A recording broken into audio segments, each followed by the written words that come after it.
Abdominal संबंधी कोई भी उसमें प्रोसेस करनी, किसी भी चीज में, क्योंकि मेंस्ट्रुएशन के टाइम में एब्डोमेन या उससे उसके कोई मसल्स हैं उन पर प्रेशर नहीं आना चाहिए। तो इसीलिए मूल बंध उद्यान बंध वाला जो प्रोसेस जिनमें रहता है ना, जैसे मूलाधार, स्वादिष्ठान, मणिपुर, इस चक्र तक हम नहीं करते। ठीक है। और आपको एक और चीज शायद आप सुन के बड़े आश्चर्यचकित होंगे कि ड्यूरिंग मेंस्ट्रुएशन जो वुमेन्स है उनके पावर सिद्धि की जो स्ट्रेंथ होती है वो बहुत बढ़ जाती है।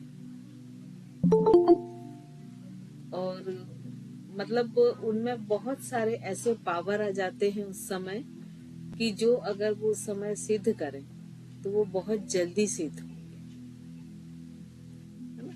तो ये हमेशा योग में इस चीज को ध्यान रखें कि कोई भी चीज आपको तब नहीं करनी है जब मान लीजिए मेंस्ट्रुएशन साइकिल में ही कोई प्रॉब्लम है, सपोज पेनफुल है, एबनॉर्मल है, बहुत अधिक या कम ब्लीडिंग होती है ना, या किसी भी तरह के उसके पीरियड्स जो होते हैं कि मान लो 28 डेज होने चाहिए तो वो डिस्टर्ब है, तो उस समय आपको पर्टिकुलर जो एब्डोमेन से रिलेटेड होते हैं चीजें वो नहीं करनी है और इनवर्ट पोज नहीं करना है। बाकी आप सारी चीजें कर सकती हैं। जहां तक मंत्र चैंटिंग की बात आती है, क्योंकि हम बहुत बार योग में मंत्र चैंटिंग की हेल्प लेते हैं, तो उस समय ये ध्यान रखें कि आपकी वो चैंटिंग मेंटल होनी चाहिए, मानसिक रूप से होनी चाहिए, उसमें आपके लिप्स भी मूव नहीं होने चाहिए। इस चीज का ध्यान रखें। तो इस चीज का ध्यान रखते हुए आप किसी भी मंत्र को चैंट कर सकते हैं उस समय। ठीक है, तो ये बस ध्यान। साक्षी जी बोले। जय जिनेंद्र मैम, जय जी ने। मैं पूछ रही थी जैसे मैम जिनका मीनोपॉज हो जाता है तो उनके लिए ये सब फायदेमंद है? आप बताइए। मैम मतलब मेरे ख्याल से तो होना चाहिए क्योंकि उनका इरेगुलर ही रहता है, तो वो इफेक्टिव तो तभी होगा अगर मीनोपॉज के टाइम पे जो पेन्स होते हैं और जो चीजें होती हैं। हाँ, एक्चुअली जब आप इस मेडिटेशन प्राणायाम वगैरह करते हैं तो आपके हार्मोन्स जो होते हैं वो बहुत सिस्टमैटिक ढंग से काम करते हैं, और मेनोपॉज होना या मेंस्ट्रुएशन होना या प्रेगनेंसी होना, इन सब में हार्मोन्स का एक बहुत बड़ा रोल होता है ना। और इसीलिए आप देखिए कि मेंस्ट्रुएशन के पहले इरिटेशन थोड़ा सा बढ़ जाता है, कई लोगों को मूड स्विंग्स होते हैं, कई लोगों को जब प्रेगनेंसी होती है तो उसमें मूड स्विंग्स होते हैं, ऐसे ही मेनोपॉज के समय भी मूड स्विंग्स होते हैं, क्योंकि उस समय भी हार्मोनल चेंजेस होते हैं। तो जिस भी प्रोसेस में हार्मोनल चेंजेस होने हैं वो यदि स्मूथली और अपने नेचुरल स्टेट से हो तो आपको प्रॉब्लम नहीं होगी ना। और आजकल ज्यादातर प्रॉब्लम इसीलिए होती है क्योंकि हार्मोन्स जो है वो बैलेंस नहीं रहते, और हार्मोन्स हमेशा आपके बिहेवियर के साथ ही चलेंगे। जब आपका बिहेवियर ठीक होगा तो हार्मोन्स ठीक होंगे, और हार्मोन्स ठीक होंगे तो बिहेवियर ठीक होगा, दोनों पैरेलल है। ठीक है। तो मे भी पॉसिबल कि अगर इस प्रोसेस से आप जा रहे हैं तो शायद आपको पता भी ना चले कि कब मेनोपॉज हो गया। अदरवाइज आजकल वो भी एक बहुत कॉम्प्लिकेटेड प्रोसेस हो गई है ना? ठीक है, चलिए शुरू थैंक यू करते मैम। हैं हम। वेलकम। मेडिटेटिव पोस्चर में बैठे, बैक पोर्शन को प्रॉपर सपोर्ट देकर बैठे, क्योंकि आपको लंबे समय तक बैठना है।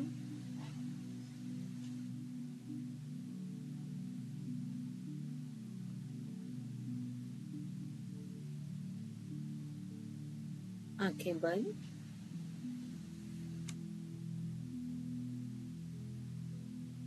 अपना पूरा ध्यान ब्रीदिंग पर रखें। जो आप श्वास ले रहे हैं, जो श्वास छोड़ रहे हैं, उस पर अपने ध्यान को रखें, लेकिन उसमें किसी भी तरह का कोई परिवर्तन ना करें। सहज सामान्य जो ब्रीदिंग हो रही है वही होने दें, सिर्फ अपनी सजगता को उस पर बना लें।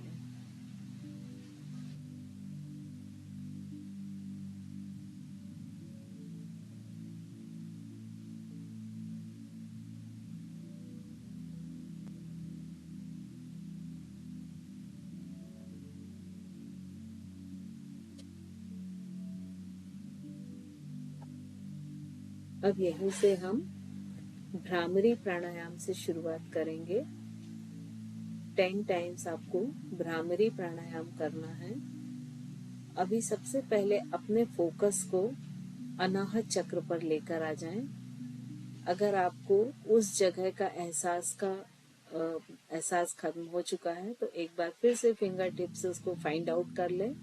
और यदि आपको कल का एहसास है कि वो कौन सा पॉइंट था, तो आप सीधे अनाहत चक्र पर अपने फोकस को लेकर जाएं।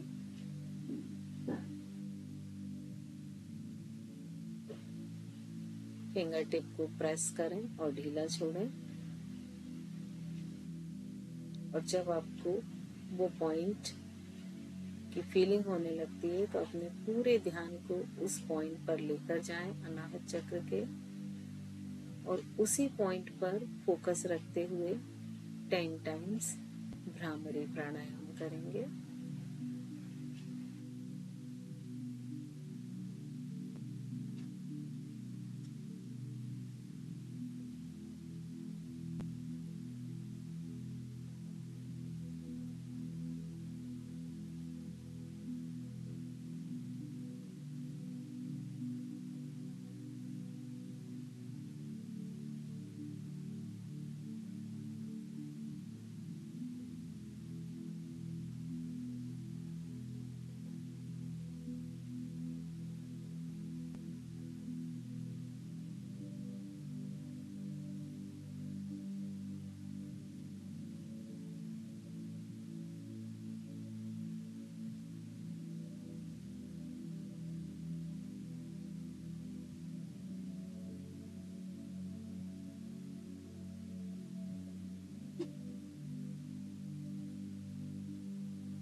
टेन टाइम्स जब कंप्लीट हो जाए तो हाथ को नीचे ले आए, आंखें बंद ही रखें, फोकस अनाहत चक्र पर।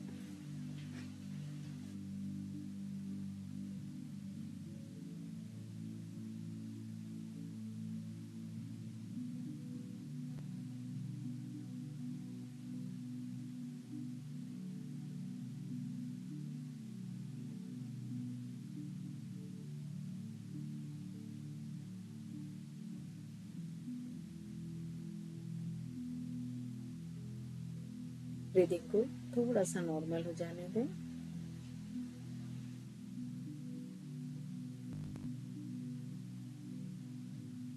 यहीं से हम 6 मिनट के लिए और जपा जप करेंगे सोहम के साथ। ध्यान पूरा अनाहत चक्र पर, धीमी गहरी लंबी सांस लेते हुए सो को चेंट करेंगे, एक्सेल करते हुए हम को चेंट करेंगे और महसूस करेंगे कि हर एक सांस आपके हृदय प्रदेश को भर रही है, आपका जो डायफ्राम है उसे मूव कर रही है और लंग्स पूरी तरह से फैल रहे हैं और सिकुड़ रहे हैं। सांस लेने और छोड़ने से हमारी शारीरिक मसल्स में जो जो मूवमेंट्स हो रहा है उन पे सजगता को बनाए रखें। ये सारे मसल्स अनाहत चक्र के आसपास के हैं।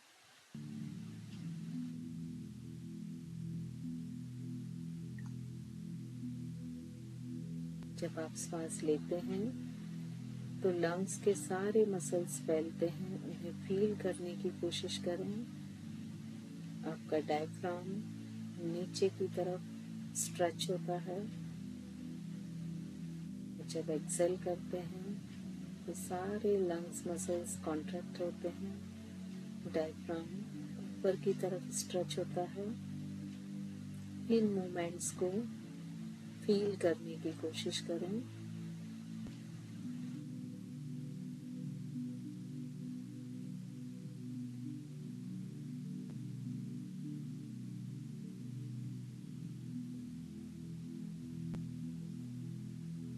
तो हमको चेंट करते हुए ध्यान अनाहत चक्र पर, सजगता उसके आसपास जो भी मसल्स मूवमेंट हो रहे हैं उन पर बनाए रखें।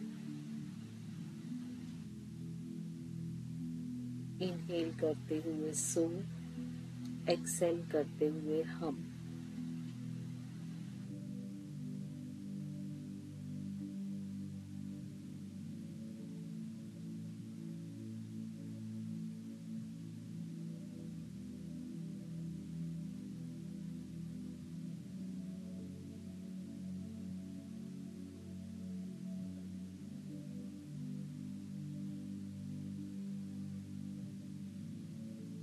तो हम जो आप हैं वही मैं भी हूँ, जो आपका स्वरूप है वही मेरा भी स्वरूप है। अपने आप को ईश्वर के स्वरूप मानते हुए इस मंत्र को चैंट करते जाएं।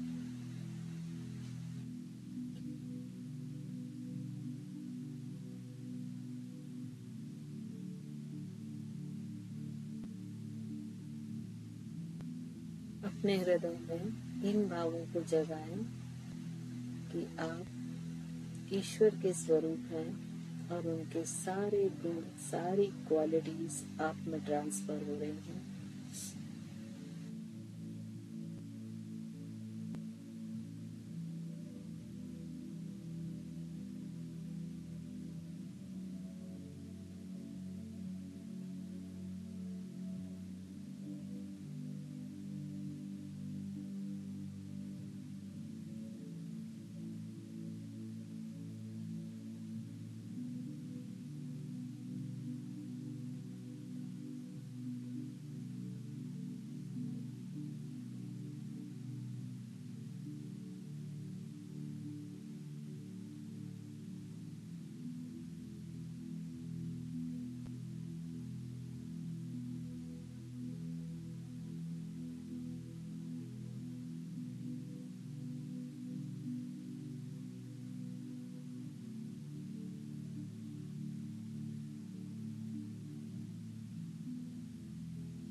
हर एक मंत्र की चैंटिंग आपको ईश्वर के साथ एकाकार कर रही है, जगह को एक्टिव कर रही है, एनर्जेटिक कर रही है।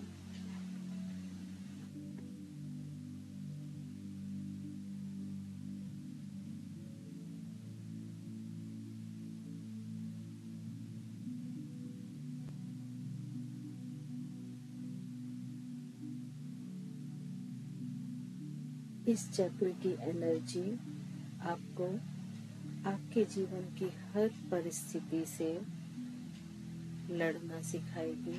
हर परिस्थिति का सामना एक स्थिर प्रज्ञ होके कैसे किया जाता है, इसे आपको सिखाएगी। 2 मिनट तक और कंटिन्यू चैंट को करते जाएं।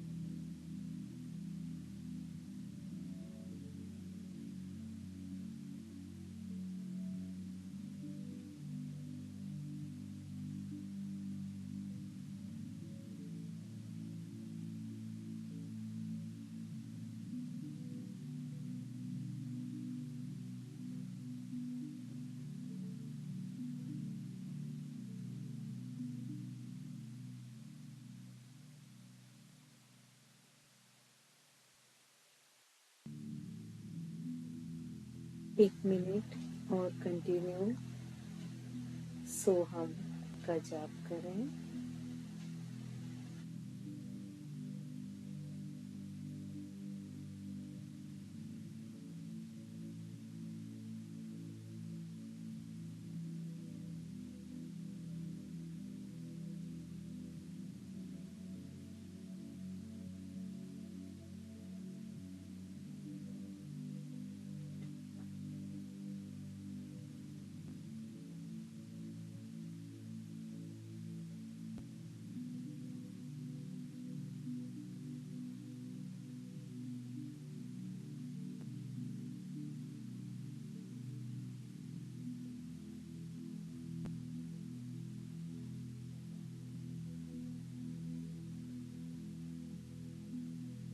धीरे धीरे चैंटिंग को बंद कर दें, श्वास को सामान्य छोड़ दें।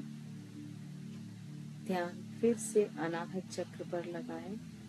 महसूस करें उस जगह पर कोई सेंसेशन हो रहा है क्या।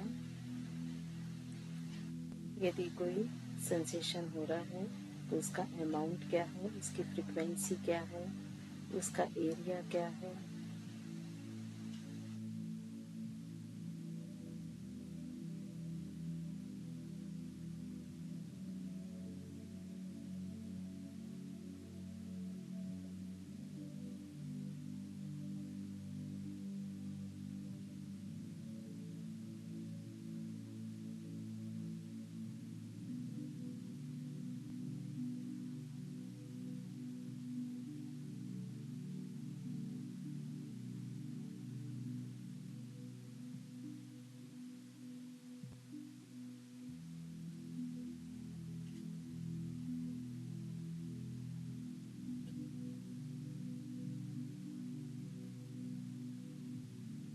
पूरा ध्यान अनाहत चक्र पर।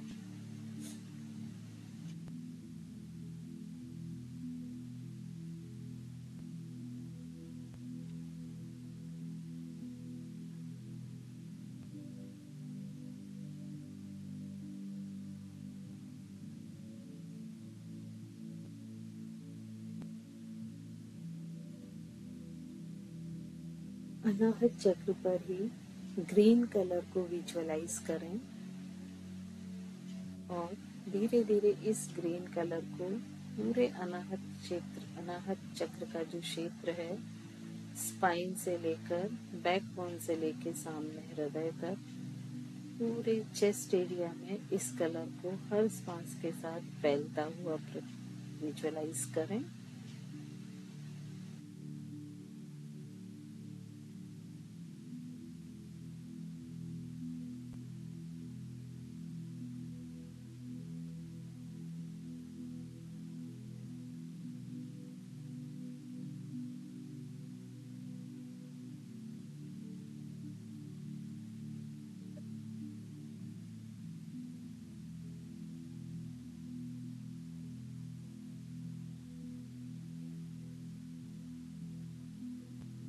अपने आप को मंत्र चैंटिंग के लिए तैयार करें।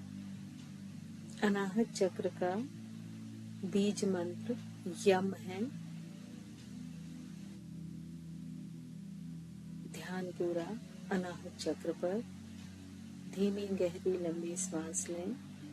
श्वास छोड़ते हुए यम मंत्र को चैंट करें और विजुअलाइज करें कि आपने जो ग्रीन कलर चेस्ट एरिया में स्प्रेड किया है, हर एक मंत्र चैंटिंग के बाद वो ब्राइट होता जा रहा है, चमकीला होता जा रहा है।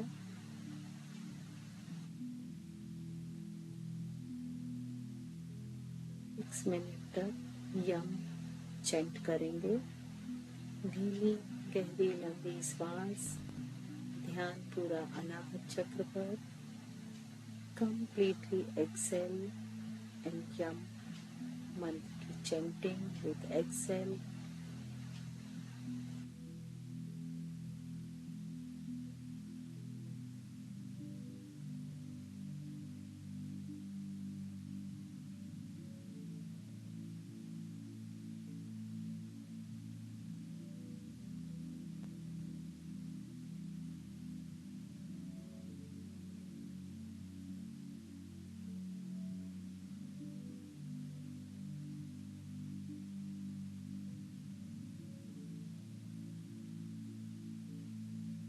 कंटिन्यूस यम मंत्र को चैंट करते जाएं।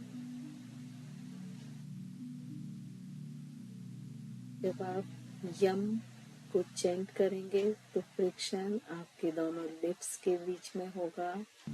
अपर और लोअर लिप्स जब आपस में टकराएंगे एक फ्रिक्शन होगा जिससे एनर्जी क्रिएट होगी और माँ के चैंटिंग में इस एनर्जी को आप अपने अंदर की तरफ लेके जाएंगे।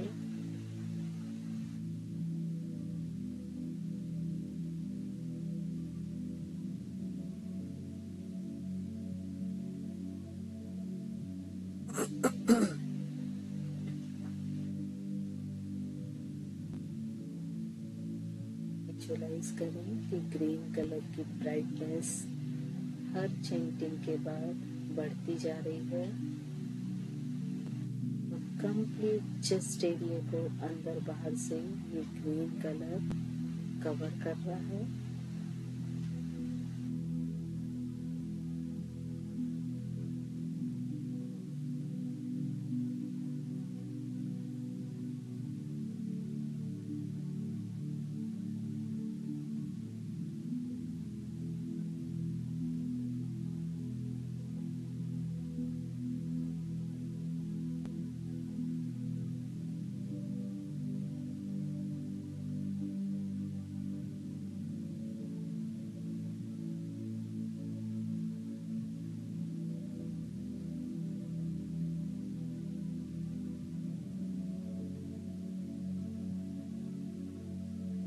अनाहत चक्र पर क्या सेंसेशन हो रहा है, उस पर भी अपने ध्यान को बनाए रखें।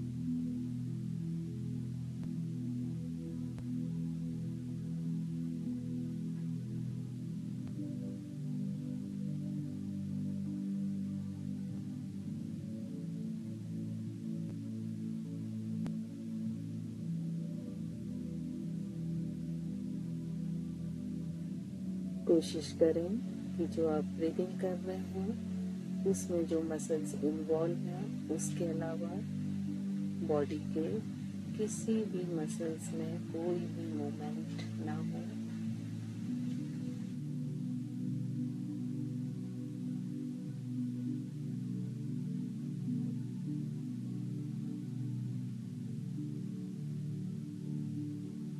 मिनट तक और इस चैंटिंग को करते जाएं।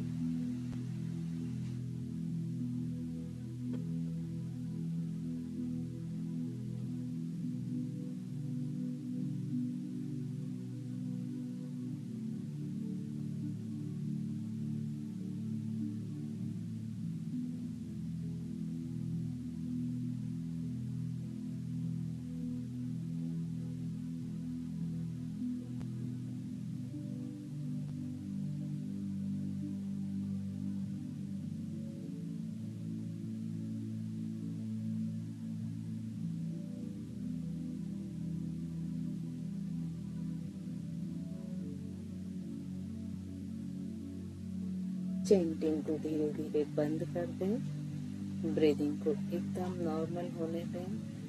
ध्यान पूरा अनाहत चक्र पर।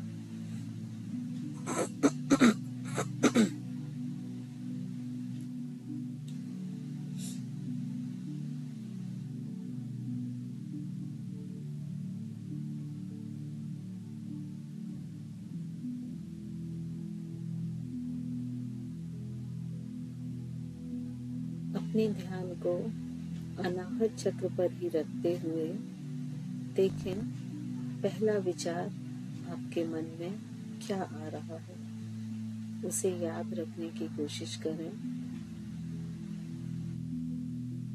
उस थॉट के प्रति अवेयर हों और उसे लेबल करें कि वो पॉजिटिव है, नेगेटिव है, किस तरह के इमोशन से जुड़ा हुआ है।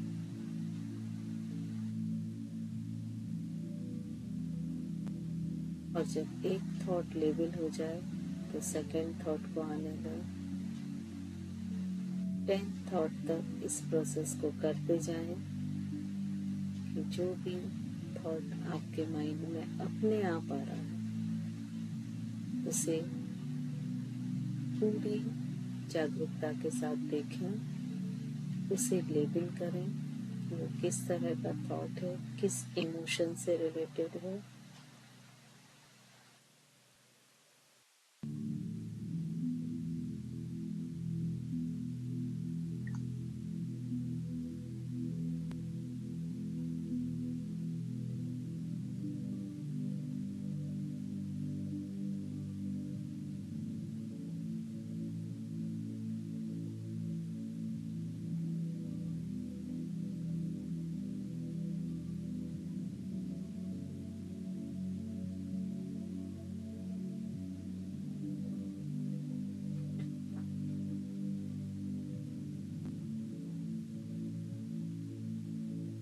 अपने ध्यान को एक बार फिर से अनाहत चक्र पर लेकर आए।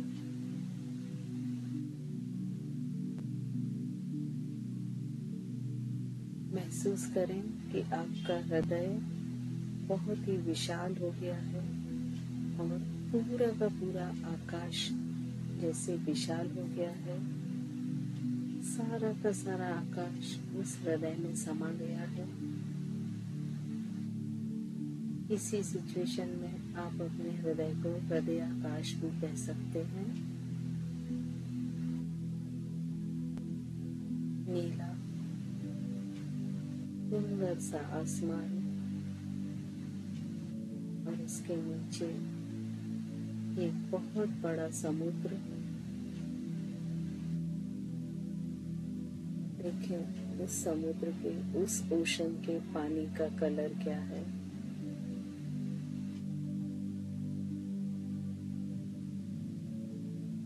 उसकी वेव्स को फील करें। इस साउंड को सुनने की कोशिश करें। समुद्र में जब वेव्स आती हैं तो एक साउंड के साथ आती हैं। उस साउंड को भी सुनने की कोशिश करें।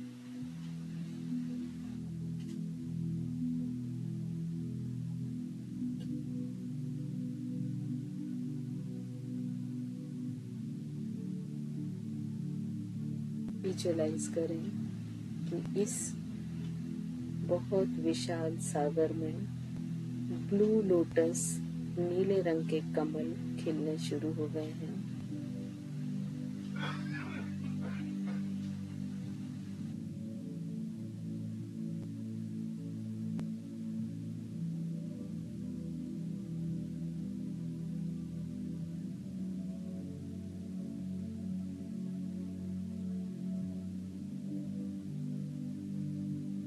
इस सीन को विजुअलाइज करते हुए करीब 2 मिनट के लिए, 2 से 3 मिनट के लिए अपने कानों को अच्छी तरह से प्लग कर लें और कोशिश करें अपने अंदर या तो समुद्र की जो वेव्स हैं उनका साउंड सुनने की या अपने हार्ट बीट को सुनने की, जो भी आपको कंफर्टेबल लगता है। कानों को अच्छी तरह से बंद करते हुए अपने अंदर साउंड को सुनने की कोशिश करें। कौन सा साउंड आ रहा है?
दोनों हाथों को वापस ध्यान मुद्रा में लेकर आ जाए, नीचे लाते हुए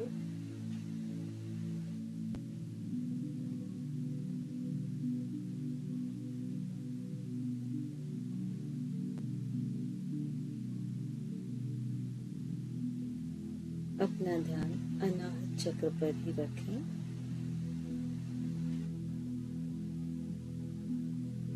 देखें अनाहत चक्र के और उसके प्रदेश के चारों ओर जो ग्रीन एक रिंग बन गया है, एक बेल्ट बन गया है, वो एकदम ब्राइट हो चुका है और चेस्ट और उसके आसपास के सारे सेल्स इस ब्राइट ग्रीन कलर से कवर हो रहे हैं।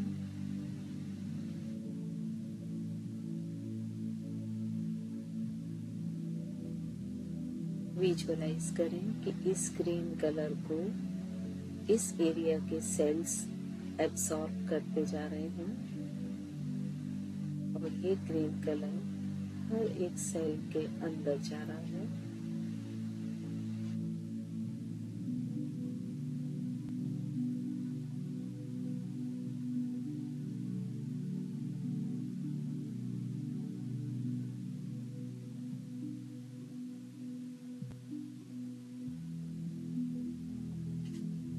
हर एक सेल में अंदर जाकर ये उसे उसकी नेचुरल स्टेट में ला रहा है।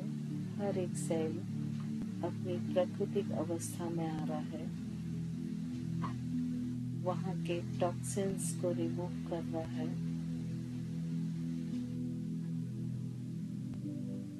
सेल की एनर्जी को रीस्टेट कर रहा है।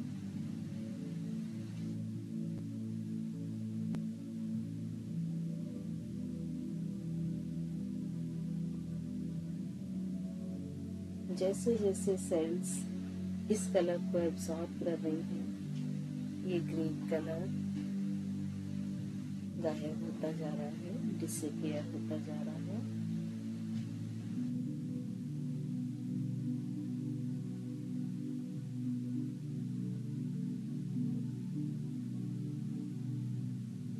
हर एक सेल को ये हील अप करते हुए कंप्लीट हेल्दी स्टेट में लेके आ रहा है।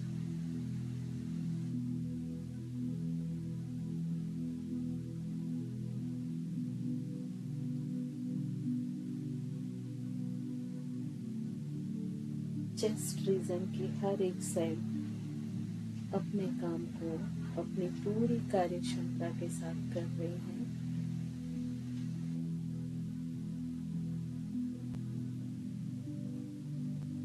अपने लंग्स पर फोकस करें और देखें, जब आप इनहेल कर रहे हैं तो लंग्स पूरी तरह से फैल रहे हैं, और जब आप एक्सेल कर रहे हैं तो ये लंग्स पूरी तरह से सिकुड़ रहे हैं, कॉन्ट्रैक्ट हो रहे हैं।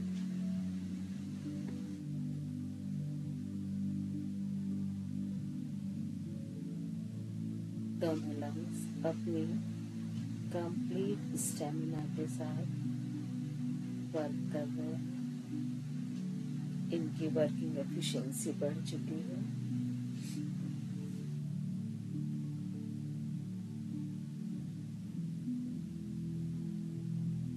अपने ध्यान को अपने हार्ट पर लेकर आए। हार्ट के सारे कार्डिक मसल्स फ्लेक्सिबल हो रहे हैं, उनकी स्ट्रेंथनिंग हो रही है।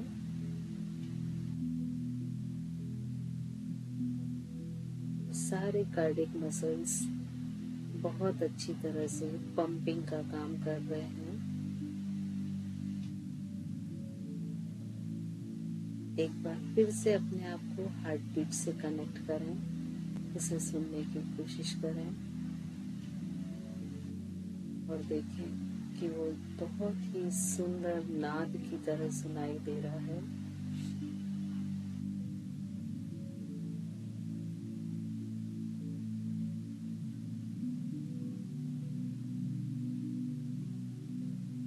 धीरे धीरे विजुअलाइज करें कि आपका हृदय प्रेम भाव से भरता जा रहा है। हर एक व्यक्ति के प्रति आपके मन में प्रेम भाव है।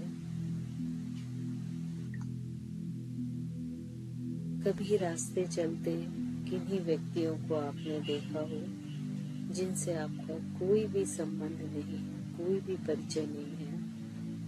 कभी टेलीविजन देखते हुए कुछ एक्टर या कुछ आर्टिस्ट को देखा हो। सभी के प्रति अपने आप को प्रेम भाव से भरते जाएं। ये प्रेम भाव उन अनजान लोगों के लिए है जिनसे ना आप कभी मिले हैं, ना आपका कोई रिलेशन है।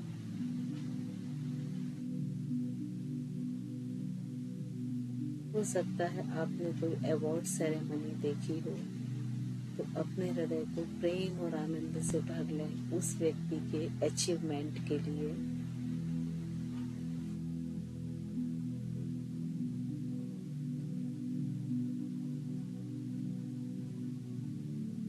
पूरी तरह से प्रेम आनंद दोनों भावों को अपने हृदय में आने दें।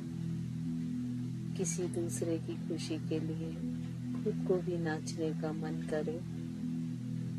किसी दूसरे की उपलब्धि के लिए आपके आंखों में खुशी के आंसू आ जाएं।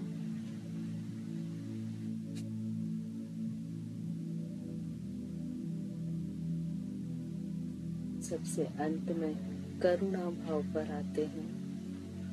हर एक जीव के प्रति अपने मन में करुणा के भाव को उत्पन्न कीजिए।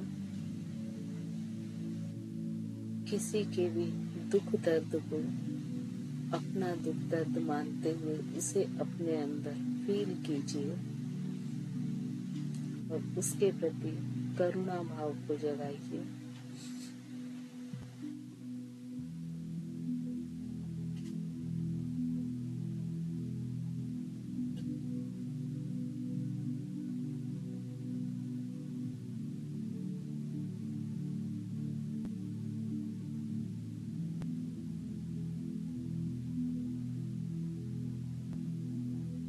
विजुअलाइज कीजिए कि प्रेम, आनंद, करुणा और चौथा मैत्री भाव, हर जीवों के प्रति मित्रवत व्यवहार,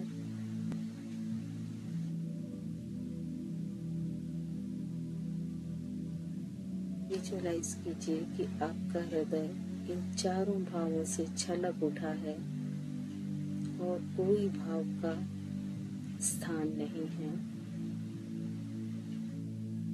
पूरे हार्ट के चारों चैम्बर प्रेम, आनंद, मैत्री, करुणा, मुदिता इनसे भरे हुए हैं।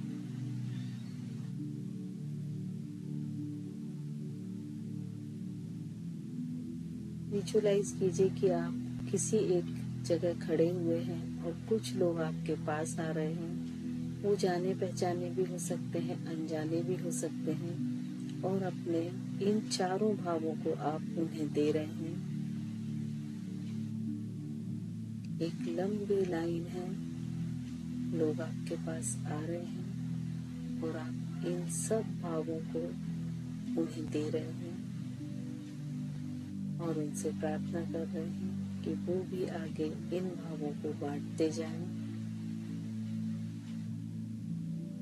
और आप एक ऐसे सेंटर बन चुके हैं जो कि मैत्री, करुणा, मुदिता इन भावों को चारों ओर फैला रहे हैं। आपसे ये फैलते हुए भाव पूरे विश्व तक में जा रहे हैं।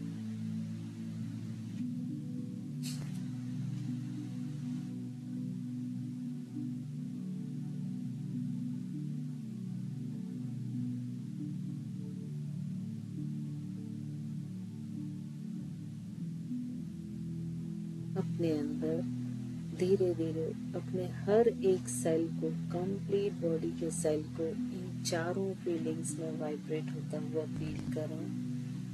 आपके शरीर की हर एक कोशिका, हर एक न्यूरॉन सिर्फ इन चारों भावों से भरा हुआ।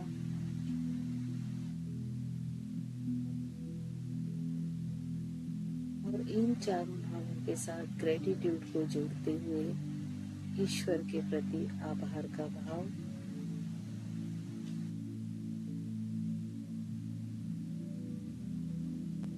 और भी आप किसी का आभार प्रकट करना चाहें तो लगभग 1 मिनट में आप ग्रेटिट्यूड को पे करें।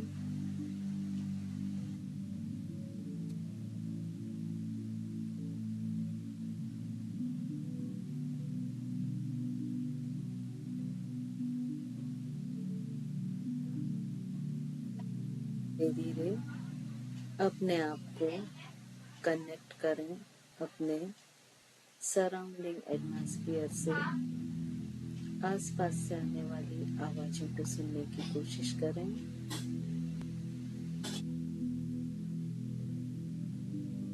कंप्लीट बॉडी मसल्स को मूवमेंट दें, स्ट्रेच करें, ट्विस्ट करें, बेंड करें।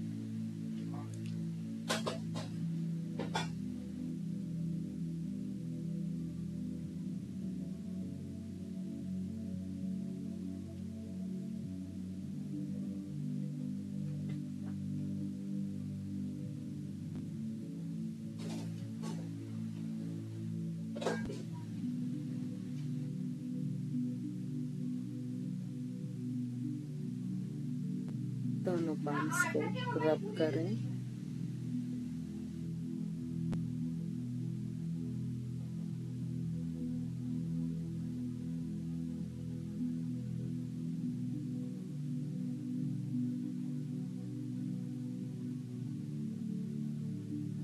सबसे पहले कप शेप करते हुए अपनी आंखों पर रखें और आई लिड को ब्लिंक करें और फिर कंप्लीट बॉडी को इन पाम से टच करें।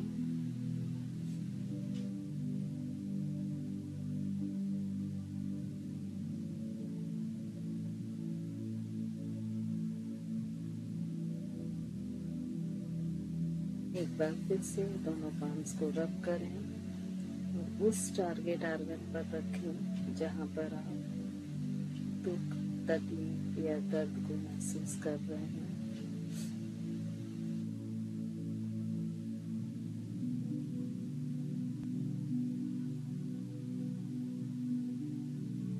फेस पर एक प्यारी सी स्माइल के साथ आईज ओपन करें।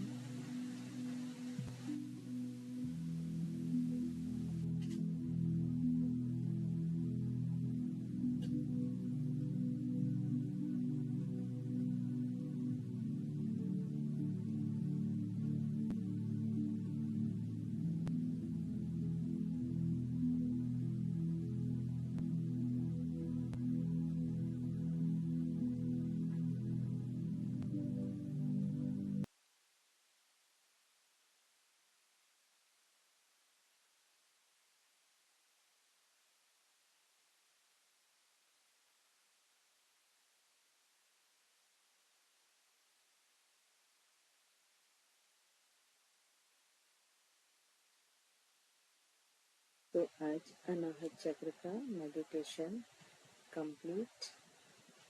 आपको नोट डाउन करना है आपके क्या थॉट थे जिनके लिए आप अवेयर हुए और वो किस तरह के थे, मतलब किस मोड में आपने लेबल किए हैं, कौन से साउंड थे जो आपने सुने हैं। ये सारी चीजें आप अपने एक्सपीरियंस को नोट करें।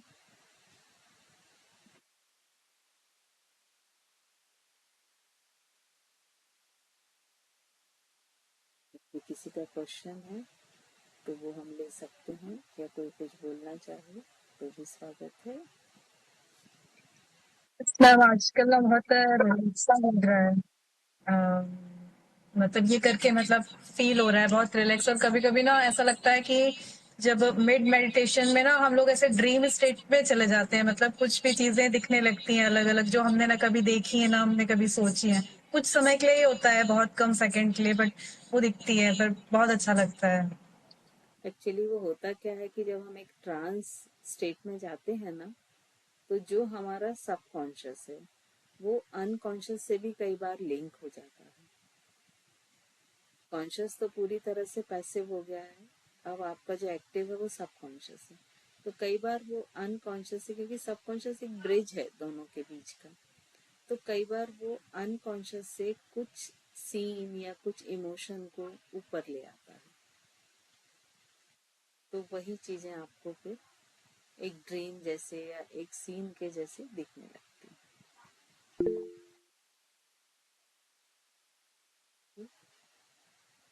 मैम आज आपने बोला थॉट्स लेके आओ 10 थॉट्स, तो आज कोई थॉट ही नहीं आ रहा था। हाँ, इसीलिए आज थॉट लेके आने को बोला कि आप लोग ये बहुत देख ही सके। मुश्किल से 2 या 3 थॉट तक ही पहुंच पाए, उससे आगे नहीं हो पाया। हाँ, तो इसीलिए ये जो चेंज एक किया था वो इसीलिए किया था कि आप लोग मेजर कर सकें कि जब पहले आप शांत बैठते थे तो थॉट्स की क्या पोजीशन होती थी और आज थॉट्स की क्या पोजीशन है। क्योंकि जब हम अपने आप को कहीं से भी एक स्केल करते हैं थोड़ा, तब हमारे अंदर बहुत सेटिस्फेक्शन होता है कि हाँ हम प्रोग्रेस कर रहे हैं। क्योंकि कोई भी चीज हम प्रोग्रेस करने के लिए ही करते हैं, किसी भी जगह, चाहे फाइनेंशियल हो, चाहे स्पिरिचुअल हो या चाहे फिजिकल हो। तो इसीलिए बीच में एक ये डाला था कि आप अपने अपना खुद का आप एक जजमेंट कर सकें कि आपका लेवल कहाँ से कहाँ पहुंच रहा है। तो आप लोग उसमें सफल हुए, वो चीज आप लोगों ने नोटिस की, ये एक अच्छी चीज है। साक्षी थैंक यू। जी। मैम जो मैंने आपको कल कहा था ना कि मैं नहीं बैठ सकती कंफर्टेबल, तो रुक्मणी दीदी ने कहा था कि सुबह से एक्सर्शन होती है, तो आज मैं 1 घंटा सोई। अब मैंने कहा आज मेरा अच्छा होगा, शुरू में तो मेरे को बहुत कंफर्टेबल था, मेरे को ऐसा लग रहा था आज मेरा मेडिटेशन टांगों से मतलब पैरों में कोई दिक्कत नहीं होगी, आज मैं आराम से आसन में बैठ सकती हूँ। हम्म। बट वो थोड़ी देर बाद फिर वही शुरू हो गया मेरा। देखिए, इसके एक रीजन तो ये हो सकता था जो बताया था कि एग्जर्ट होते, दूसरा ये हो सकता है कि आपके मसल्स की अभी स्ट्रेंथ ही नहीं है इतनी कि आप लंबे समय तक एक साथ बैठ सकें। तीसरा रीजन ये होता है कि आपने अपने माइंड में एक बिलीफ पैटर्न बना लिया है कि मैं तो ये कर ही नहीं सकती हूँ, या ये करूंगी तो मेरे साथ ऐसा होगा ही। सो वो बिलीफ पैटर्न आपको ट्रिगर करता रहता है और आपको वो शांत बैठने नहीं देता। पर मैम फिर मेरा सुबह कैसे हो जाता है, मेरे को ये नहीं चीज समझ आ रही। देखिए, अब सुबह का तो मैंने देखा नहीं है, तो मैं उस पर कोई मतलब कमेंट मतलब करूँ। मैं बता रही हूँ जो मैं करती हूँ सुबह, वो तो मेरा आराम से हो जाता है। पता नहीं, या तो इस टाइम पता नहीं क्या होता है।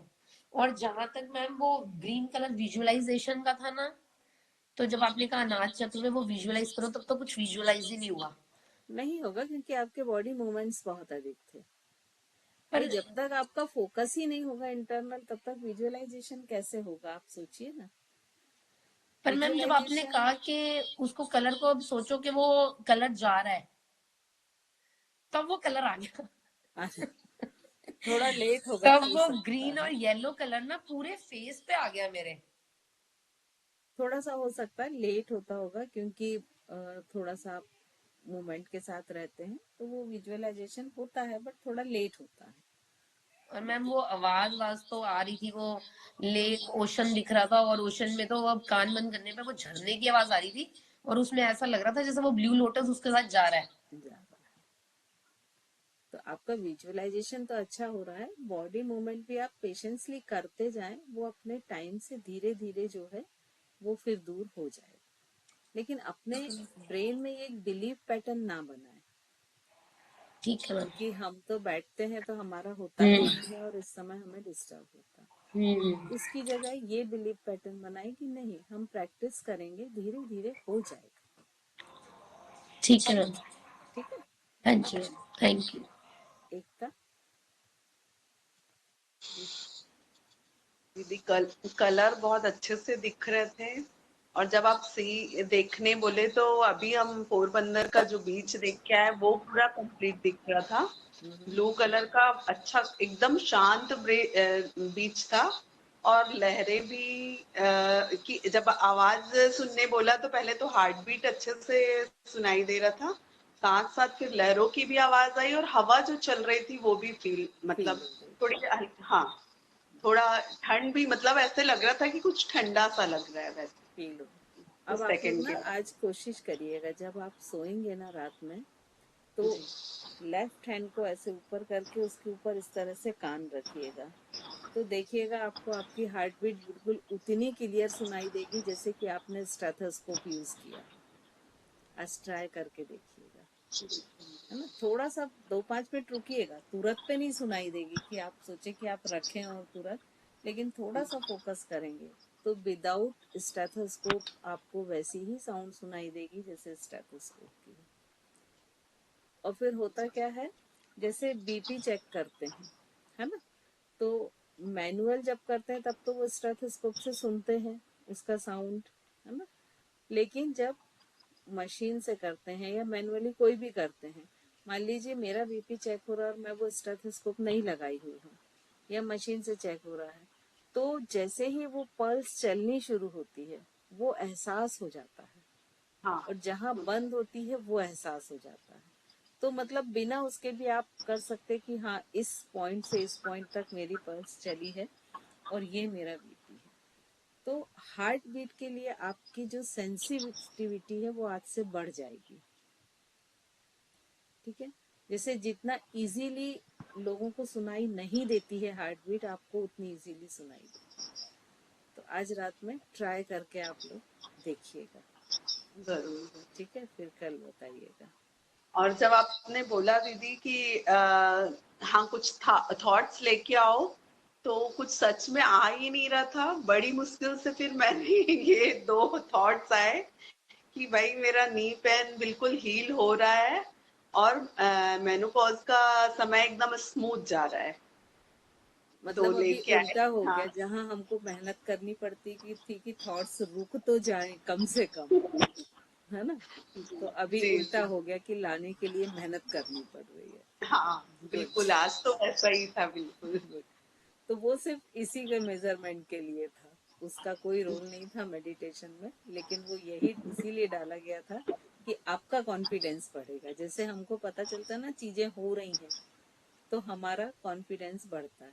जैसे जब लॉ अट्रैक्शन की हम लोग प्रैक्टिस कराते हैं ना, तो हमेशा बोलते हैं कि संकल्प में या अट्रैक्शन में आप पहले छोटी छोटी चीजें लीजिए, जो आपको लग रही हैं कि हाँ ठीक है, एक आध महीने में ये हो जाएंगी पूरी, उनको लीजिए। तो वो जब एक महीने की जगह एक हफ्ते में हो जाएंगी, तो क्या होगा, आपका ट्रस्ट बढ़ता जाएगा।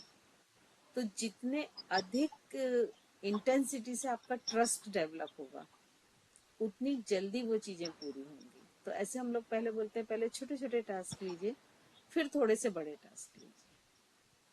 तो वो आज का भी एक यही एक्सपेरिमेंट था जो आप लोगों ने सक्सेसफुली किया।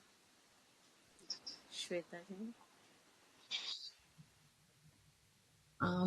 मैम मैं मतलब अभी तक जितने भी वो किए हैं मेडिटेशंस ना, मतलब चक्र वाले जो हमने किए थे, तो मुझे ऐसा लग रहा था आज का मुझे बहुत ज्यादा अच्छे से फील हुआ। मतलब वो ग्रीन कलर, और मतलब एक फील हो रहा था मुझे कि वो ग्रीन कलर पूरी मतलब बॉडी में एब्जॉर्ब हो रहा है। जब आपने बोला था तो वो लास्ट में जब अपने हार्ट बीट बात ना, कि हार्ट बीट सुनने के लिए, तो वो बहुत मतलब ऐसे क्लियर सुनाई दे रही थी वो हार्ट बीट।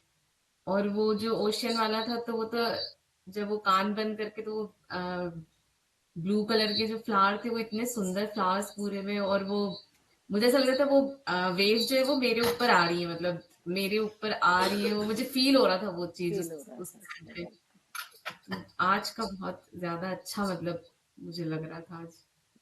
जब आपने वो थॉट्स वाला बोला तो लिटरली मुझे, मतलब मैं कुछ सोच ही नहीं, उस टाइम पे कोई थॉट आ ही नहीं रहा था। बड़ी जब आपने कहा ना 10 लाने हैं थॉट्स, तो मतलब फर्स्ट बड़ी मुश्किल से एक मैंने थॉट आई एम सक्सेसफुल, फिर दूसरा थॉट आया कि जब आपने कहा पॉजिटिव थॉट्स आने चाहिए, तो आई एम कॉन्फिडेंट, बस उसके बाद तो कोई थॉट ही नहीं आया कोई फिर वो। थॉट नहीं है। तो एक्चुअली मुझे लगता है 10 तक तो कोई भी नहीं पहुंच पाया होगा। जो 10 थॉट यदि बोले थे, तो 10 तक मुझे नहीं लगता है कि कोई पहुंच पाया होगा। हार्डली सभी के 3 4 5 तक ही मैक्सिमम गए होंगे। मतलब मुझे ऐसा लग रहा था कि हम कुछ गलती तो नहीं कर रहे। मैम ने कहा थॉट्स काउंट करना है आपको 1 से 10 तक, और थॉट आ ही नहीं रहा है। ये सच में ऐसा ही हो। सिर्फ एक एक्सपेरिमेंट था कि अब आप बिल्कुल अपोजिट डायरेक्शन में खड़े हो गए हैं। पहले आप ट्राई करते थे कि थॉट्स को रोके रोके मेडिटेशन कर रहे हैं तो थॉट्स नहीं आने चाहिए, अब थॉट्स लाने के लिए आपको एफर्ट करना पड़ेंगे। तो वो हाँ, सिर्फ मतलब उस टाइम ऐसा लग रहा था कहीं गलत जा रहे हैं कि मैम बोल रही थॉट्स लेके आओ, और थॉट्स तो आ ही नहीं रहे। तो ये सिर्फ आप लोगों को एक अ, बताने के लिए था कि आप अपनी प्रोग्रेस को देख सकें। Swati ji. Thank you ma'am. Ma'am मेरा ये क्वेश्चन है, जैसे किसी को हार्ट बीट सुनाई देता है, किसी को नहीं देता है, तो इसको भी हम कुछ ऐसे कह सकते हैं कि हमारा अनाहत चक्र कितना एक्टिव है, अगर हम अपने लेवल पे जानना चाहें। एक्चुअली कितना एक्टिव है इसको आप कई चीजों से समझ सकते हैं। पहली बात तो जो आपने हार्ट बीट की बोली, एक वो है कि आप उसके नाद के प्रति कितना अवेयर हो गए हैं। हार्ट बीट एक नाद ही है क्योंकि, है ना। सेकंड, आप इससे समझ सकते हैं कि अगर एक अनजान बच्चा रोता हुआ खड़ा है, या एक कोई हॉस्पिटल जा रहे हैं, कोई ऐसा पेशेंट है जो पीड़ा से करार रहा, आपका कोई लेना देना नहीं, आपके मन में कितना करुणा भाव जाग रहा है। हो सकता है आप कुछ ना करें क्योंकि उसके आसपास उसके अपने लोग हैं जो ऑलरेडी उसको देख रहे हैं, डॉक्टर ट्रीटमेंट कर रहे हैं, तो वहां आपका कोई रोल नहीं है। लेकिन क्या उसका दुख आपको अपना दुख लगता है? उस पीड़ा को आप महसूस कर पाते हैं, है ना?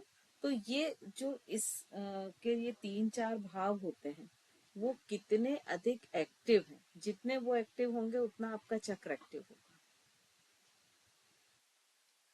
और मैम जैसे कुछ लोग होते हैं बहुत ज्यादा इमोशनल होते हैं, तो क्या ये सही है, या मतलब ठीक है, हम उसको इमोशनली प्रेयर कर सकते हैं नहीं, कि वो भाई किसी उनका का दुख पीला। एक्टिव तो है, लेकिन उसका डायरेक्शन नहीं है। क्योंकि आपका अब ऐसा नहीं होना चाहिए ना कि जैसे मान लीजिए एक पेशेंट को देखा, वो बहुत पीड़ा से कराह रहा, उसके फैमिली के 4 मेंबर उसके साथ हैं, डॉक्टर उसको देख रहा है और आप पहुंच जाए, अरे हटो हटो इसकी तो हमको बहुत दुख हो रहा है, और रोने बैठ जाए वहां। इमोशन वो भी हो सकता है ना, लेकिन वो गलत डायरेक्शन का इमोशन है ना।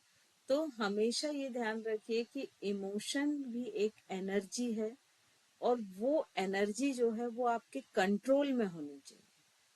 कभी बैलेंस्ड। भी कोई भी एनर्जी यदि आपके कंट्रोल में नहीं है, इट मीन्स वो या तो बहुत अधिक हो जाएगी या बहुत कम हो जाएगी, बैलेंस नहीं रह पाएगी, और वो आपके लिए हार्मफुल ही होगी।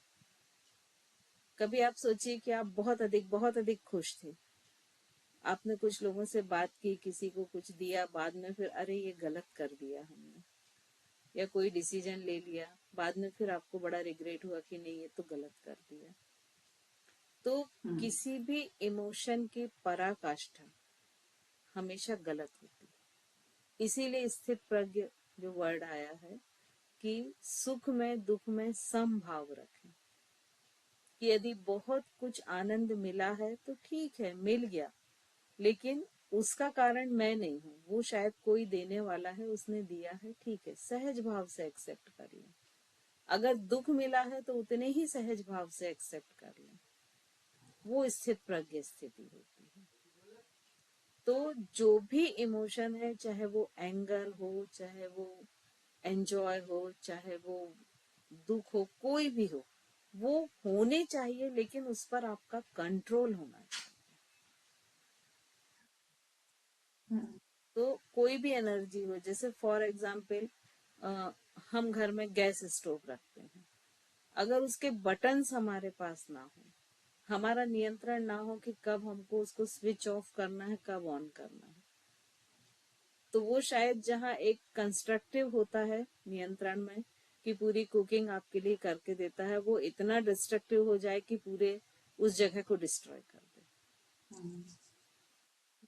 तो एनर्जी कोई भी हो, चाहे वो रिसोर्सफुल हो, अनरिसोर्सफुल हो, वो होनी आपके कंट्रोल में चाहिए, तभी आपके लिए बेनिफिशियल। अदरवाइज वो आपको डिस्ट्रॉय ही करेगी, बनाएगी नहीं। ठीक है मैम, थैंक यू मैम। तो बहुत अधिक इमोशन होना या इमोशन को रखना भी आपका आउट ऑफ कंट्रोल होना इमोशन को शो करता है, या जो इमोशनल एनर्जी है वो ये शो करती कि वो आपके कंट्रोल में नहीं है। जैसे वो अभी कल ही मैंने एक एग्जाम्पल दिया था ना कि यदि सपोज किसी की मदर की डेथ हो गई, तो एक है कि वो लोग उसको पकड़ रहे हैं, वो संभाले नहीं संभल रही, और वो खुद एक प्रॉब्लम बन रही है लोगों के लिए कि कैसे मैनेज करें, और दूसरी है कि वो शांत बैठी अपनी पूरी रिस्पॉन्सिबिलिटी निभा रही है। इसका मतलब ये नहीं कि उसका दुख कम है, लेकिन उसने अपने इमोशन को कंट्रोल करना सीखा है, उसको सही डायरेक्शन देना सीखा है। और जो पहला है उसका आउट ऑफ, जो इमोशन है वो आउट ऑफ कंट्रोल है, और उसको डायरेक्शन देते नहीं आता है। तो इस चीज का हमेशा हमें ध्यान रखना चाहिए। साक्षी जी, मीटिंग अगर किसी को लीव करना है तो वो कर सकते हैं, आज तो 10 मिनट्स ओवर ही हो गए। जी साक्षी जी। मैम, ये जो आप अभी बता रहे हो जैसे आउट ऑफ कंट्रोल और कंट्रोल्ड, तो ये सब मेडिटेशन से धीरे धीरे इन चीजों पे हम थोड़ा कंट्रोल कर पाएंगे? देखिए, वो आपकी प्रैक्टिस पर होगा। मेडिटेशन तो आप अनकंट्रोल नेगेटिव फीलिंग के साथ करेंगे तो वो उसको प्रमोट कर देगा, उसको बढ़ा देगा। ये आपकी प्रैक्टिस है। ओके। क्योंकि ये बार बार मैं रिपीट कर रही हूँ कि यदि हम नेगेटिव या डिस्ट्रक्टिव भाव के साथ मेडिटेशन करेंगे तो हम उसी साइड आगे बढ़ेंगे।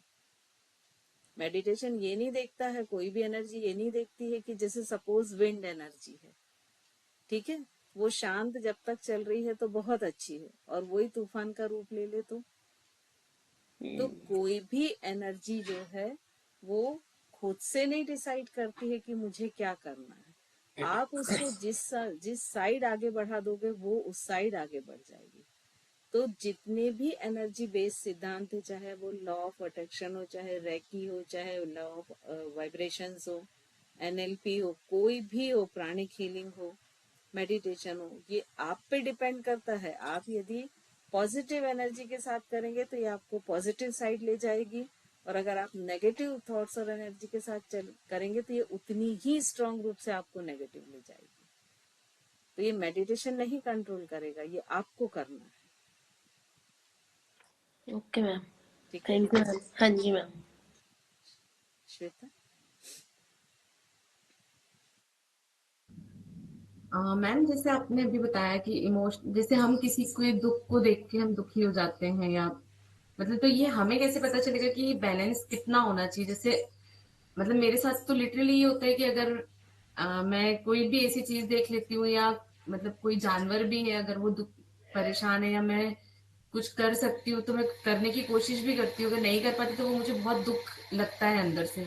कई बार तो मेरे आंसू भी आ जाते हैं, मैं रो, मतलब मैं दूसरे को देख के मैं रो भी लेती हूँ कि यार ये गलत हो गया इनके साथ। तो मतलब ये ओवर है या? देखिए, एक्चुअली ओवर क्या है और कहाँ तक करना चाहिए, ये आपकी परिस्थिति पर डिपेंड है कि आप किस सिचुएशंस में खड़े हैं और आप कितना कर सकते हैं। तो हमेशा सही वही होता है कि हम जो अपने ढंग से कर सकते हैं कि बिना कोई सेकेंडरी लॉसेस हुए, उस हद तक हमें करना चाहिए। और फिर उसकी इमरजेंसी कितनी है ये भी देखना चाहिए। फॉर एग्जाम्पल कि एक कोई एक्सीडेंट हो गया, उसके साथ ऑलरेडी 4 लोग हैं। अब देखिए 4 लोग हैं, तब भी आपका दुख तो आपको लगेगा ही।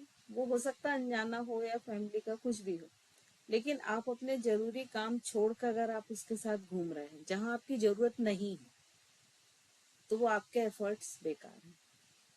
लेकिन जहां आपकी जरूरत है कि हाँ हॉस्पिटल में आपकी बहुत अच्छी पहचान है, उसको अच्छा ट्रीटमेंट मिल जाएगा, या आप खुद डॉक्टर हैं कि आप उसको ट्रीट कर देंगे, तो वहां आपका उसके साथ होना जस्टिफाई करता है। तो ये डिपेंड करता है कि सिचुएशन क्या है और उसके साथ जुड़ी हुई और सिचुएशंस क्या है। फॉर एग्जाम्पल, आपके साथ आपका छोटा बच्चा है और आप उसमें इतना इमोशन में हो जाते कि आप उसके साथ पूरी तरह से लग जाते हैं, आप ये भूल ही जाते कि आपके साथ छोटा बच्चा है। तो वो आपका इमोशन जस्टिफाई होगा क्या? है ना? तो बैलेंस का मतलब ही यही होता है कि उस समय जितनी भी सिचुएशंस हैं उन सबको आप देखते हुए डिसीजन ले पाए कि क्या चीजें ठीक है ना?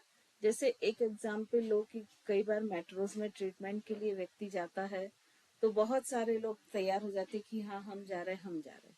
ठीक है, आप चले गए, लेकिन यदि आप मेट्रोज में अकेले घूम नहीं सकते हैं, आप डॉक्टर से बात नहीं कर सकते हैं, आप उस पेशेंट के साथ उसकी सेवा नहीं कर सकते हैं, या आप वहां की टर्मिनोलॉजी नहीं समझ सकते हैं, तब तो आपका जाना व्यर्थ है ना। आप खुद दूसरों के लिए बोझ बन गए।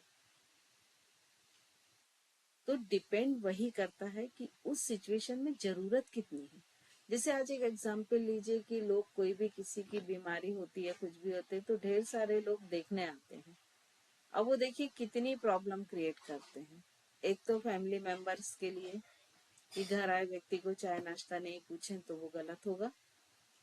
तो एक तो उन फैमिली मेंबर्स पे बर्डन है, वो एक मेंटल, फाइनेंशियल, फिजिकल, तीनों क्राइसिस से गुजरते हैं जब फैमिली का कोई भी बीमार होता है। ठीक है, तो एक तो वो बर्डन से वो गुजरे हुए हैं, ऊपर से आप जा रहे हैं, और जा रहे हैं तो ठीक है, फिर 10 तरह की एडवाइस दे रहे हैं, ऐसा कर लो, वो तो उसको ऐसा हुआ था तो उसका ऐसा हो गया था। ठीक है, तो नेगेटिव वो, नेगेटिव ज्यादा बता हाँ, देते हैं तो मैम वो आजकल। वहां आपकी उपयोगिता कितनी सार्थक हो रही, भले ही आप उसके उस दुख से बहुत दुखी हो। और हो सकता है उसका घर छोटा हो तो बेचारा जो बीमार है वो भी बड़ा ऑकवर्ड फील कर रहा है कि वो अब चाहता है कि थोड़ी देर लेट जाए, लेकिन आप बैठे तो नहीं लेट सकता। तो ये सारे सर्कमटेंस पे डिपेंड करेगा कि क्या होना चाहिए।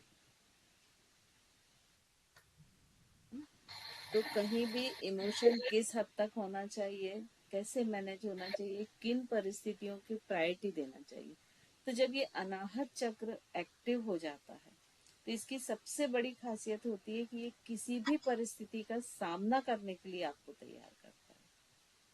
और चूंकि अगर ये सही ढंग से एक्टिव है तो ये इमोशन को कंट्रोल करेगा, तो आपको बहुत अच्छा डिसीजन मेकर बनाता है कि आपके जो डिसीजन है वो उस समय गलत नहीं होंगे,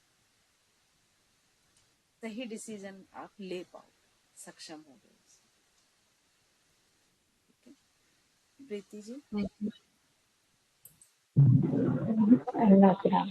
मैम अच्छा रहा आज का मेडिटेशन, बहुत ही अच्छा रहा। विजुअलाइज कर पाई कलर को बहुत अच्छे से, ऐसे ब्लॉटिंग पेपर पे ऐसे ब्लॉट की थॉट्स तरह वो कितने स्प्रेड हो लंबे, रहा था। थॉट्स कितने हेलो लंबे। मैम, ये वर्ड तो मैंने सुन ही नहीं पाया। ये एक सरप्राइजिंग था कि आपने बोला भी कि थॉट्स वर्ड ले आओ, जबकि मैं पूरी जागरूकता में थी, मगर मैं अपने शायद उसमें कलर में ही खोई हुई थी और मैंने ये वर्ड सुना ही नहीं और मैंने कोई थॉट ही नहीं लाया ना, मतलब मुझे ध्यान है कोई थॉट आया, तो ये वर्ड से मैं मिस कर गई है। तो आप कोई बात नहीं। हाँ, और मगर मैम अगर मैं बोलूंगी आवाज, तो मुझे ऐसा नहीं बोलूंगी कि मुझे हार्ट बीट सुनाई दी। हाँ, मैंने वेव्स को जरूर विजुअलाइज किया कि वेव्स आ रही हैं, जैसे मैं ब्रीद इन ले रही हूँ, ब्रीद आउट कर रही हूँ, वेव्स को मैंने विजुअलाइज किया। मगर सुनने वाली बात बोलूंगी तो अभी मुझे नहीं, अभी मुझे और उसमें जाना है, मेहनत करनी है उसमें। बिल्कुल। एंड मैम डिसीजन का जो आप बोल रहे हो, तो मैं सबसे बड़ी इनडिसिसिव बंदी बोलूंगी अपने घर में कि मैं बिल्कुल डिसीजंस नहीं ले पाती हूँ कि कैसे क्या लेना है। मगर अभी रिसेंटली मतलब may be after starting meditation, तो लास्ट वीक ही सोसाइटी में एक लेडी है, she got hospitalised, she was not doing well, मतलब हमारे साथ के ही मिलने जुलने वाले। तो एक दूसरे लेडी ने बोला कि उनको देखने चलते हैं हॉस्पिटल में। एंड मैं हॉस्पिटल से बहुत दूर भागने की कोशिश करती हूँ, मुझे बिल्कुल पसंद नहीं है वहां पे जाना या कल्चर उसका वो जो भी है। तो मैंने बोला, मैंने घर आई, मैंने बोला ठीक है मैं बताती हूँ चेक करके कि मैं जा सकती हूँ कि नहीं जा सकती हूँ। And I thought over it कि what input I will be giving by going there, कि मैं जाऊंगी तो मैं ना तो उसके धाड़स बता पाऊंगी, उल्टा मैं अपने आप को ही डाउन करके आ जाऊंगी कि उसके बिल्कुल। कल्चर में। तो मैंने बोला रादर कि वहां पे जाकर के मैं वो करूं, मैं घर पे जाती हूँ उनके, और जो हेल्प चाहिए उनको खाना वाने में या कुछ भी किसी भी तरीके का, तो वो हेल्प का मैं उधर से वैसा एक्सटेंड करती हूँ। तो सेम थिंग आई कन्वेड, मतलब for the first time I took decision basis ये क्या मैं कर सकती हूँ और क्या नहीं कर सकती हूँ। एंड देन मेरे को खुद को बहुत अच्छा लगा, और ये मतलब चीज सभी के लिए है कि हम ये पहलू अगर हम देख पाएंगे कि हम उसमें क्या कंट्रीब्यूट कर सकते हैं और दूसरे को उससे क्या बेनिफिट हो रहा है, तो वो अगर हम बैलेंस कर पाएंगे तो it will be easy for us to make decisions. Good. तो या बस जस्ट शेयरिंग दिस। बस थैंक यू। इस चीज को अब आप कंटिन्यू रखिएगा। तो आपका ये जो जी प्रॉब्लम है कि डिसीजन ना ले पाना, वो कब सॉल्व हो जाएगा आपको भी नहीं पता चलेगा। जैसे अभी ये डिसीजन लिया, तब भी बाद में शायद आप सरप्राइज हुई होंगी कि अरे मैंने ये कर लिया। जी जी जी बिल्कुल। तो ये होता जाएगा ऑटोमेटिक। आई थिंक सभी के हो गए क्वेश्चंस। ठीक है, तो यहाँ हम इस सेशन को ओवर करते हैं।